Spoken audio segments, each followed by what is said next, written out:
सभी साथियों को जय भीम। जाति प्रथा उन्मूलन की इस कड़ी में आज बात करेंगे कि बाबा साहब ने कहा जाति प्रथा को समाप्त करने के जो मैंने तरीके बताए वो तरीके पूरी तरह से मुझे असंभव लगते हैं। उसके बाबा साहब ने बहुत से कारण गिनाए और कुछ जो महत्वपूर्ण कारण जो पिछले वीडियो में आपने जाने तो उसको ज़रूर देखिएगा, क्रम से देखिएगा उन वीडियो को, तो आपको क्या है ये समझ में आए। आप जो है प्लेलिस्ट पे जाकर इनको क्रम से भी देख सकते हैं और जो सब्जेक्ट वाइज जो है उस पर अलग अलग प्लेलिस्ट तैयार है।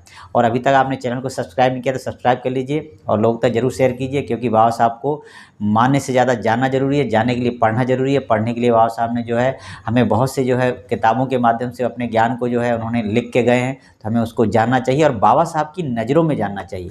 तो आज के विषय पर जो है चर्चा करते हैं। बाबा साहब कहते हैं कि तर्क और नैतिकता ये दो हथियार हैं और इन दो हथियार को जो समाज सुधारक है उससे ये हथियार भी छीन लिए गए, तो वो कैसे सुधार करेगा। तो तर्क और नैतिकता के लिए कोई जगह जो है इस धर्म में नहीं है ताकि इसमें सुधार भी किया जा सके। इसके अलावा जो सदाचार की बात होती है वो सदाचार का अर्थ क्या है, हिंदू धर्म में सदाचार का अर्थ क्या है, तो आप इस बात को समझेंगे। तो बाबा साहब के शब्दों में ऐसे अनेक समाज सुधारक हुए हैं जिन्होंने जाति प्रथा तथा अस्पृश्यता यानी कि छुआछूत का उन्मूलन करने के लिए बहुत से कार्य किए हैं। इनमें रामानुज, कबीर आदि प्रमुख हैं। क्या आप इन समाज सुधारकों के कार्यों का समर्थन कर सकते हैं और हिंदुओं को उपदेश दे सकते हैं कि वे इनका पालन करें? ये जो है संभव नहीं है।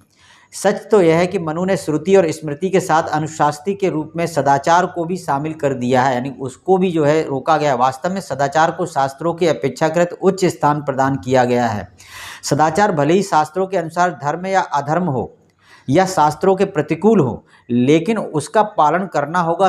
बाबा साहब कहते हैं सदाचार का अर्थ क्या है। यदि कोई व्यक्ति यह मानता है कि सदाचार का अर्थ किसी भले या धार्मिक व्यक्ति के उचित या नेक कार्यों से है तो यह उसकी सबसे बड़ी गलती है। इसका अर्थ ये नहीं है, ठीक है आप सही कह रहे हैं सदाचार का अर्थ यही होना चाहिए, लेकिन जो है इसमें उनका जो है क्या अर्थ है, जो है सदाचार का अर्थ नेक कार्यों या नेक व्यक्ति के कार्यों से नहीं है, इसका अर्थ अच्छी या बुरी प्राचीन प्रथा से है। इस बात को जो है समझिएगा।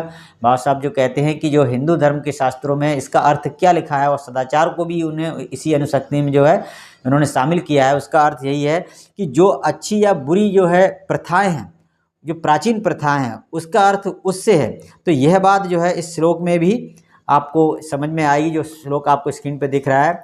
तो लोगों को इस विचार के विरुद्ध चेतावनी देने के लिए कि सदाचार का अर्थ नेक कार्यों या नेक व्यक्ति के कार्यों से नहीं है, और इस बात की आशंका करते हुए कि लोग इसका अर्थ वैसा ही समझ सकते हैं और नेक व्यक्तियों के कार्यों का अनुसरण कर सकते हैं। स्मृतियों में हिंदुओं को स्पष्ट आज्ञा दी गई है कि वे नेक कार्यों के लिए देवताओं का भी अनुसरण ना करें यदि वे श्रुति, स्मृति और सदाचार के प्रतिकूल है। और यहाँ पर सदाचार का अर्थ बताया गया था कि अच्छी या बुरी प्राचीन प्रथा से है। अगर इन प्रथाओं के विरोध में है तो जो है आप इनका पालन ना करें। इसे आप चाहें असाधारण या अत्यंत विकृत विचार कह सकते हैं, असाधारण और विकृत विचार भी है, लेकिन वास्तविकता यह है कि ना देव चरितम चरित एक निषेधाज्ञा है जो हिंदुओं को उनके शास्त्रों द्वारा दी गई है। किसी भी सुधारक के जो शास्त्रागार में कहते हैं किसी भी लड़ने के लिए हथियार चाहिए, शस्त्र चाहिए, तो जो भी सुधारक है तो उसके पास भी कुछ हथियार यानी शस्त्र चाहिए। तो उसके शास्त्रागार में तर्क और नैतिकता ये दो हथियार महत्वपूर्ण होते हैं। तो ये शक्तिशाली हथियार जो है उनसे जो है छीन लिए जाएं तो वह कार्य करने में अशक्त हो जाएगा, उस पर शक्तिहीन हो जाएगा, क्योंकि यहाँ पर हिंदू धर्म के सुधार के लिए तर्क और नैतिकता का कोई जो है यहाँ स्थान नहीं है। आप जाति व्यवस्था को कैसे समाप्त कर पाएंगे जब लोगों को यह सोचने की स्वतंत्रता ही नहीं है कि वह क्या यह नैतिकता के अनुकूल है। जाति व्यवस्था की चारों तरफ बनाई गई दीवार अभेद है, इसको भेदा नहीं जा सकता, और जिस सामग्री का प्रयोग इसके निर्माण में किया गया है उसमें तर्क और नैतिकता जैसी कोई ज्वलनशील वस्तु नहीं है।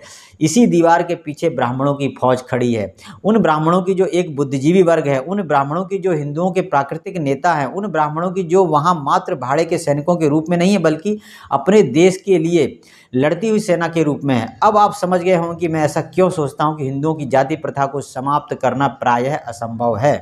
बहरहाल इसे समाप्त करने से पहले कई युग बीत जाएंगे, चाहे कार्य करने में समय लगता है या चाहे उसमें तुरंत किया जा सकता है, लेकिन आपको यह नहीं भूलना चाहिए यदि आप जाति प्रथा में दरार डालना चाहते हैं तो इसके लिए आपको हर हालत में वेदों और शास्त्रों में जो है डायनामाइट लगाना पड़ेगा, क्योंकि वेद और शास्त्र किसी भी तर्क से अलग हटाते हैं, तर्क करने का अधिकार ही नहीं देते।